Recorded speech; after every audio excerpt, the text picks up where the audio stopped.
चंकावली नाम के एक छोटी सी गांव में एक बहुत ही सुंदर बाग था। लेकिन कोई भी गांव वाला उसे सुंदर बाग में जाने से दारा करता था। उनका मानना था कि अक्सर बाग के उसे पार वाली गुफा के अंदर से किसी की आवाज आती है, तो आते जाते लोगों को आवाजें देता है, जिससे गांव वाले बहुत दारा करता। एक दिन गांव के दो युवक खेत पर आपस में बात करते हुए, अरे भाई, कल मैं उसे बाग की तरफ गया था, वहां फिर से उसे जिनकी वही डरावनी आवाजें रही थी। अरे क्यों भाई, क्या करने गए?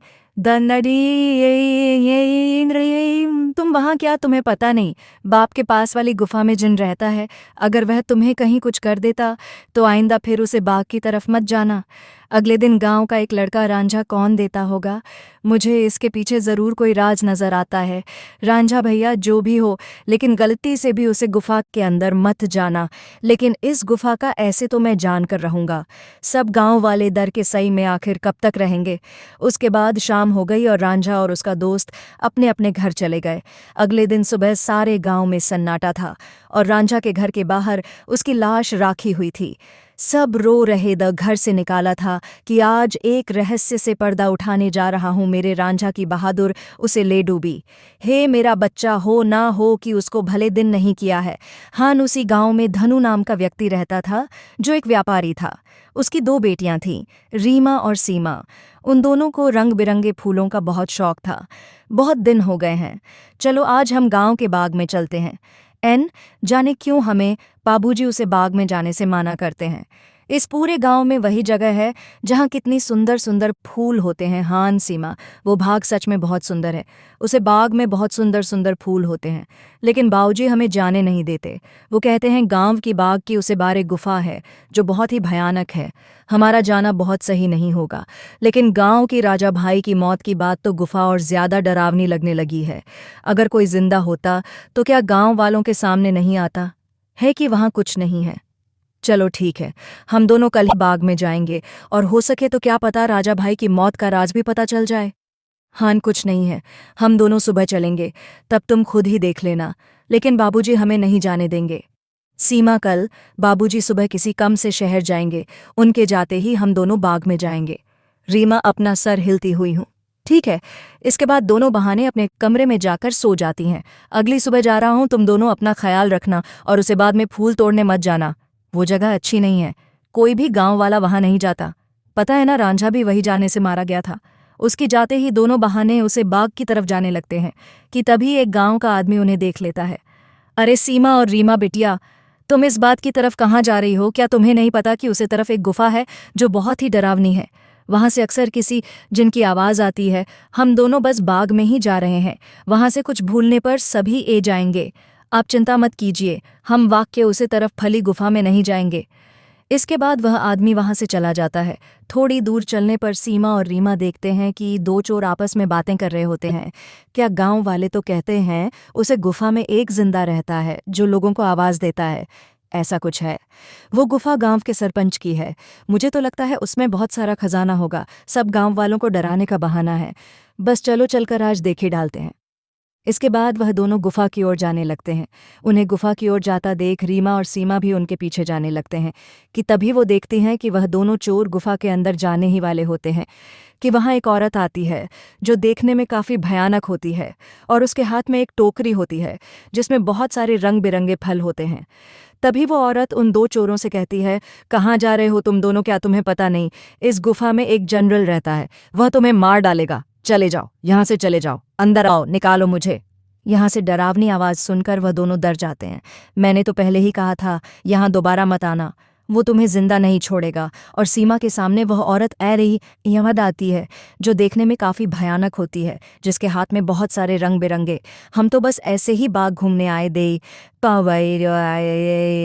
ताकि, लेकिन आप यहाँ क्या कर रहे हैं? मैं तो यही रहती हूँ, यही बाग मेरा घर है। तुम दोनों यहाँ से जल्दी चली जाओ, वर्ण वो चिन्ह तुम छोड़ेगा नहीं। जाओ यहाँ से। क्या बात की? उसे पार वाली गुफा में कोई चिन्ह है?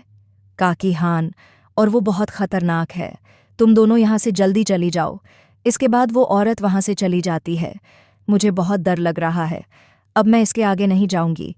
मुझे लगता है औरत सच बोल रही है, वो जिन हमें मार डालेगा। मैं नहीं जाऊंगी उसे गुफा में, ठीक है? तू मेरा यही इंतज़ार करना, मैं सच जानना चाहती हूँ, क्या वाकई वो आवाज़ ज़िंदगी है या नहीं। इसलिए मैं तो गुफ़ा के अंदर जा रही हूँ। तुम यहाँ से कहीं मत जाना, मैं जल्दी ये जाऊँगी। इसके बाद रीमा अकेले ही आकर चलती है। हिमाचल चलते उसे गुफा के पास पहुंच जाती है। तभी एक आवाज़ उसे सुनाई देती है जो काफ़ी भारी होती है। ऐसा लगता है जैसे किसी रोते हुए इंसान की आवाज़ हो। यहाँ से बाहर निकालो। मैं इस्कोहान, मैं जिन हूँ। मैं कई सालों से इसी गुफा में कैद हूँ। मेरी सहायता करो लड़की, मेरी बात मानो, मैं तुम्हें कोई नुकसान नहीं पहुंचाऊंगा। तुम मुझे इस गुफा से आज़ाद कर सकती हो। इसके बाद मैं यहाँ से हमेशा के लिए चला जाऊंगा। मेरी सहायता करो। और रीमा उसे गुफा के अंदर चली जाती है। जैसे ही वो अंदर जाती है, एक बहुत बड़ी अजीब सी जानवर की परछाई उसे नजर आती है जो देखने में बहुत ही डरावनी होती है। मैं कई सालों से गुफा के बाहर आते जाते लोगों को आवाज़ लगता हूँ। सब गांव वाले डर कर भाग जाते हैं। कोई भी गांव वाला इस गुफा में आने की हिम्मत नहीं कर पाता। लेकिन तुम बहुत ही बहादुर लड़की हो जो इस गुफा में अकेली चली आई हो। क्या तुम चिन्ह हो? लेकिन तुम मुझे दिखाई क्यों नहीं दे रहे हो? क्या तुम किसी को दिखाई नहीं दे सकते हो?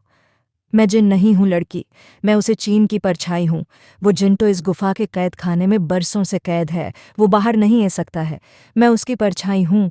तुम मुझे ये बताओ कि वो जिन इस गुफा में कैद क्यों है? क्या जिन के इस गुफा में रहा होने का कोई मार्ग नहीं है? लड़की, और तुम उसे मार्ग तक पहुँच सकती हो, लेकिन इसके लिए तुम्हें इस गुफा के तहखाना में जिनके पास जाना होगा, वही जिन तुम्हें उसकी मुक्ति का राज बताया। जिसके बाद रीमा हाथ में जलती हुई एक आंख की मशाल लेकर उसे गुफा की ओर जाती है। जैसे ही रीमा तय खाने के अंदर जाती है तो उसे आग जलती हुई दिखाई देती है। क्या तुम मुझे सुन सकते हो? उसे जिंदगी आवाज़ आती है। मैं तुम्हारा ही इंतज़ार कर रहा हूँ। मैं जानता हूँ कि तुम ही मुझे इस गुफा से मुक्ति दिला सकती हो। तुम्हारा इस गुफा में स्वागत है लड़की। तुम बहुत ही बहादुर हो जो इसको बंद हूँ मेरे सामने। और जिन्नात, मैं तुम्हें देखना चाहती हूँ कि जिन्नात उसके सामने आता है जो बहुत ही डरावना होता है, भयानक सा दिखने। सर पर एक लंबी छोटी होती है जो काफ़ी बड़ा होता है। बीमा के सामने वो आता है। उसे देखकर रिमत थोड़ा डर जाती है। तुम डरो मत लड़की, मैं तुम्हें कुछ नहीं करूँगा ना। जानता हूँ कि तुम मेरी मदद करने आई हो, लेकिन मेरी मदद करना इतना भी आसान नहीं है। तुम्हें एक बार और सोच सकती हो, क्या तुम वाकई मेरी मदद करना चाहती हो? लेकिन मैं तुम्हारी मदद कैसे कर सकती हूँ? पर तुम यहाँ कैद कैसे हो? एक गुफा में एक औरत रहती थी। वह बहुत गरीब थी। वो गुफा के बाहर वाले बाग से फल तोड़ा करती थी और उन्हें ही खाया करती थी। एक दिन उसने बाग के सारे फल तोड़ लिए और यहाँ इस गुफा में लेकर ए गई। उन्हें फलों के बीच एक रहस्यमय फल भी था जो बहुत ही चमकदार था, और जिस पर मेरी नज़र थी वो फल मेरी उम्र 100 साल और बढ़ा सकता था। लेकिन मैं उसे फल को तब तक नहीं छू सकता था जब तक कोई इंसान उसे फल को उसके पेड़ से तोड़ ना ले। एक दिन वो औरत चमकदार फल को उसके पेड़ से तोड़कर इस गुफा में ले आई। जब मैंने देखा तुम्हें उसके पीछे इसी गुफा में ए गया, और मैंने उससे कहा कि ही औरत, तुम जब आग से सबसे सुंदर और चमकदार फल तोड़कर लाई हो वो मुझे दे दो। इसके बदले में तुम जो भी 2 इच्छाएं मांगेगा वो पूरी होंगी। मैं तुम्हें वो फल दे देती हूँ, लेकिन मेरी 2 इच्छा है। पहली यह कि तुम मुझे वरदान दो, आज से ये बात मेरा होगा। और दूसरी ये कि तुम इस गुफा में ही कैद रहोगे ताकि इस बाग में कोई भी तुम्हारे दर से ना सके, और हमेशा के लिए मैं ही इस बाग में राज करूं। वो औरत मुझे फल तो दे देती है। उसे फल से मेरी उम्र 20 साल बढ़ गई, लेकिन उसे औरत को दिए गए वरदान की वजह से मैं यही कैद हो गया। तब से ही मैं इस तहखाना में कैद हूँ। संगीत, इससे पहले गांव के एक लड़के ने मुझे बचाने की हिम्मत दिखाई थी, लेकिन जैसे ही वो लड़का उसे चमत्कारी फल को लेकर गुफा में ए रहा था, तभी उसे बुद्धि औरत ने उसको मौत के घाट उतार दिया, और सारे गांव में बात फैल गई कि मैंने उसको मारा है। हान, वो लड़का हमारे गांव का राजा भैया दो, उसको उसे बुद्धि औरत ने मारा। मैं आपको यहाँ से आज़ाद ज़रूर करवाऊंगी, लेकिन मुझे तुम्हें यहाँ से आज़ाद करने के लिए करना क्या होगा? वहाँ तुम्हें उसे बाग में रहने वाली उसी औरत की झोपड़ी दिखेगी जिसके कारण भैंस गुफा में गायब हूँ। तुम्हें उसकी झोपड़ी में जाना होगा। वहाँ से तुम्हें सबसे सुंदर और चमकदार फैलाना होगा। मेरी मुक्ति का राज उसे फल में ही कैद है। ध्यान रखना बहादुर लड़की, उसे औरत की झोपड़ी में कोई नहीं जा सकता है। जब वो सो रही होगी तुम्हें तभी जाना होगा, और उसकी फलों की टोकरी में से सबसे चमकता फल लेकर आना होगा। उसी फल में तुम्हें मेरी मुक्ति का राज मिलेगा, लेकिन तुम्हें यह काम बड़ी होशियारी से करना होगा। अगर उसे औरत को पता चल गया तो वह तुम्हें जिंदा नहीं छोड़ेगी। ठीक है, जिन मैं तुम्हारे लिए कुछ चमकदार पर जरूर लेकर आऊंगी। कोई इधर उधर देखती है, अंदर जाकर देखती है कि बहुत सारे फल उसे औरत की झोपड़ी में रखें। तभी अचानक रीमा देखती है कि वही औरत अपनी झोपड़ी की तरफ ए रही है। छुप जाती है और उसके हाथ में एक टोकरी होती है जिसमें बहुत सारे फल रखे होते हैं। वह अपने टोकरी एक टेबल पर रख देती है और पास ही पड़ी चारपाई पर सो जाती है कि देख थोड़ी देर बाद रीमा बाहर आती है और उन फलों की टोकरी में से सबसे चमकता फल देखती है। लगता है यही वो चमकदार फल है जिसके बारे में वो जन्म बात कर रहा था। रुको लड़की, तो मेरा ही जादुई फल लेकर कहाँ जा रही हो? मुझे मेरा वापस करो वर्ण। मैं तुम्हें यहाँ से नहीं जाने दूंगी। मैं इस फल को उसे दिन को देखकर फंसे आज़ाद करना चाहती हूँ ताकि सारे गांव वाले बिना डर यहाँ सकें। मुझे इस फल को लेकर जाने दो। काकी, क्या कहा? लड़की, तुम मेरी कई सालों की मेहनत पर पानी फेर देना चाहती हो। उसे दिन के रहा होते ही सब गांव वाले मुझे इस बात से निकल देंगे। नहीं नहीं, मैं ऐसा नहीं हो रही दूंगी। मुझे चमकदार वापस करो। रीमा भागते भागते उसे गुफा में पहुंच जाती है। जैसे ही वो गुफा में पहुंचती है, वह जादुई फल उसके हाथ से नीचे गिर जाता है, जिसके गिरते ही तोते में बदल जाता है। रीमा यह देखकर हैरान हो जाती है। तभी वो औरत वहां ए जाती है। ये तुमने क्या किया? लड़की, इस जादुई फल को नीचे गिरा दिया और अभी तोता तुम्हें उसे दिन की आज़ादी का सबसे आखिरी रास्ता बताया। नहीं, मैं ऐसा नहीं होने दूंगी। मैं तुम्हें मार डालूंगी। वो औरत रीमा को जैसे ही अपने हाथों से मरने आगे बढ़ती है, वह औरत अचानक से आग में जलने लगती है, जिसे देख रीमा हैरान हो जाती है। बात सुनाई देती है, जूस जिंदगी पर छाई की होती है। डरो मत, बहुत दूर लड़की। इस लालची औरत को इसके किए की सज़ा मिल चुकी है। अब तुम्हें अपनी मंजिल का आखिरी पड़ाव पार करना है, जिसमें ये तोता तुम्हारी मदद करेगा। तभी अचानक से वो तोता उड़ने लगता है और गुफा में उसी तरफ भागने लगता है जहां वो चिन्ह कैद था। रीमा भी उसके पीछे पीछे चलने लगती है। कुत्तों का एक छोटी सी खिड़की के पास जा बैठता है जो काफी चमक रही थी। तभी तोते की आवाज आती है, सुनो बहादुर लड़की, तुम्हें इस चमकदार खिड़की को खोलना होगा, जिसकी चाबी तुम्हें ढूंढनी होगी। मैं तुम्हें 2 रास्ते बताऊंगा जिस पर चल के तुम्हें इस खिड़की को खोलने वाली चाबी मिलेगी, लेकिन 2 रास्तों में से तुम्हें कोई एक रास्ता चुना होगा। पहला रास्ता ये गुलाब के फूल की तरफ जाता है जो बाप की तरफ है। दूसरा रास्ता एक अंधेरे की तरफ है जो इसी गुफा में उसे तहखाना की तरफ जाता है, जहां वो जिन कैद है। जाओ और अपना रास्ता चुन लो। दिमाग काफी देर सोचने के बाद मैं गुफा वाला रास्ता ही चुनूंगी जो अंधेरी की तरफ जाता हूं। जिसके बाद रीमा गुफा की ओर चलने लगती है कि तभी विमा को एक सिक्का दिखाई देता है। यहाँ कैसे आया और ये सिक्का इतना चमक क्यों रहा है? रीमा जैसे ही वो सिक्का हाथ में उठाती है, पूरी गुफा में रोशनी हो जाती है। रीमा उसे सिक्के के पीछे पीछे चलने लगती है। थोड़ी दूर चलने पर रीमा देखती है कि 4 चाबियां अलग अलग रंग की थीं जो हवा में ऊद रही थीं। लेकिन अब इनमें से सही चाबी कौन सी होगी, ये कैसे पता चले? तभी रीमा को एक आवाज आई, जिंदगी परछाई की थी बहुत दूर, लड़की, तुम्हें इनमें से एक चाबी उठानी है। याद रखना, तुम्हें एक सही चाबी उठानी है, लेकिन याद रहे तुम्हें बड़ी होशियारी से ही एक चाबी उठानी होगी।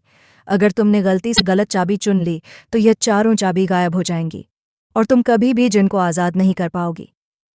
चुन्नू काफ़ी देर सोचने के बाद रीमा देखती है कि 4 और चाबियां में से एक चाबी बहुत बड़ी थी जो लाल रंग की थी और जिससे चमकदार फल के गिरने से वो तोता बना था, वह भी लाल ही रंग का था। रीमा समझ गई कि लाल वाली चाबी चुननी है। उसके लाल चाबी चुनते ही बाकी सारी चाबियां गायब हो गईं और तभी फिर से चिन्ह की परछाई की आवाज़ आई, तुम्हारी सोच बोझ की वजह से आखिरकार तुमने बिल्कुल सही चाबी चुन ली। अब जाओ उसे खिड़की के पास और खोल दो। उसे रीमा उसी खिड़की के पास जाती है और देखती है कि अभी वो तोता उसे खिड़की के पास ही बैठा था। ये देखो, मैं इस खिड़की की चाबी ले आई हूँ। तुम वाकई बहुत बहादुर हो लड़की, अब तुम इस चाबी से इस खिड़की को खोल दो। रीमा जैसी ही उसे चाबी को खिड़की में लगती है, खिड़की अचानक से खो जाती है। रीमा देखती है उसे खिड़की के बाहर बहुत रोशनी थी, जिसकी चारों तरफ बहुत सारे चमकदार पर चमक रहे थी और बहुत सारी तितलियां उनके पास मंत्र रही थीं। वो तोता उसे खिड़की में उड़ता हुआ चला जाता है और तोता खिड़की के बाहर जाते ही उसे दिन में बदल जाता है, जो कई सालों से गुफा में बनता। संगीत। तुम्हारा बहुत बहुत धन्यवाद लड़की, तुमने मुझे इस गुफा से आज़ाद कर दिया। तुम एक निडर और साहसी लड़की हो। तुम जो भी मांगेगा मैं वह तुम्हें दूंगा। बोलो क्या? अच्छा है तुम्हारी गुफा में नहीं हो। अब सब गांव वाले यहाँ आ सकेंगे। मैं और मेरी बहन भी अब बाग में आ सकेंगे। कभी भी हान बहादुर लड़की। अब किसी को भी डरने की कोई ज़रूरत नहीं है। अब मैं इस गुफा से बाहर ए गया हूँ अपनी दुनिया में। अब मैं किसी को आवाज़ें नहीं दूंगा। तुम जब चाहो यहाँ आ सकती हो। तुम्हारी ही वजह से मैं आज़ाद हो पाया हूँ। तुम मुझसे जो भी मांगेगा मैं तुम्हें वहीं दूंगा। बोलो, क्या इच्छा है तुम्हारी? मेरी इच्छा पूरी करना चाहते हो तो गुफा के सामने वाले बाग से मुझे बहुत प्यार है। इसमें रंग बिरंगी फूल मुझे बहुत पसंद है। मैं चाहती हूँ कि यह बात हमेशा ऐसे ही खिलखिला रहे। इसके फूल कभी ना मार जाएं। तुम्हारी ये इच्छा ज़रूर पूरी करूँगा। अब ये बाग हमेशा यूं ही रहेगा, कभी भी मुरझाएगा नहीं। तुम जब भी इस बात के फूलों को देखोगी तो ये हमेशा खिले रहेंगे। अच्छा, अब मैं हमेशा के लिए यहाँ से जा रहा हूँ। रीमा जब गुफा से बाहर निकलती है, सब गांव वाले धन्नो और सीमा बाहर खड़े होते हैं। ए गई तो वापस, उसे दिन ने तुझे कुछ किया तो नहीं? आखिर क्यों गई थी तू उसे गुफा के अंदर? अगर वो दिन तुझे मार डालता तो क्या करता? मैं क्या बाबूजी, मैं बिल्कुल ठीक हूं। अब अंदर कोई दिन नहीं है। इस गुफा के अंदर जो जिन था, अब वो हमेशा के लिए इस गुफा से चला गया है। अब आप सभी को डरने की कोई ज़रूरत नहीं है। अब कोई भी यहाँ आ सकता है। लोगों को आवाज़ दिया करता था। थोड़ी देर बाद गांव वाले बहुत खुश होते हैं और रीमा से बोलते हैं, तुम तो सचमुच में बहुत बहादुर हो। तुम्हारी वजह से ही अब वो जिन इस गुफा से आज़ाद हो गया है। अब हम गांव वालों को डरने की कोई ज़रूरत नहीं है। और रांझा की मौत का रहस्य भी सब गांव वालों को पता चल गया। इसके बाद गांव वाले बिना डरे हंसी खुशी गांव में रहने लगते हैं।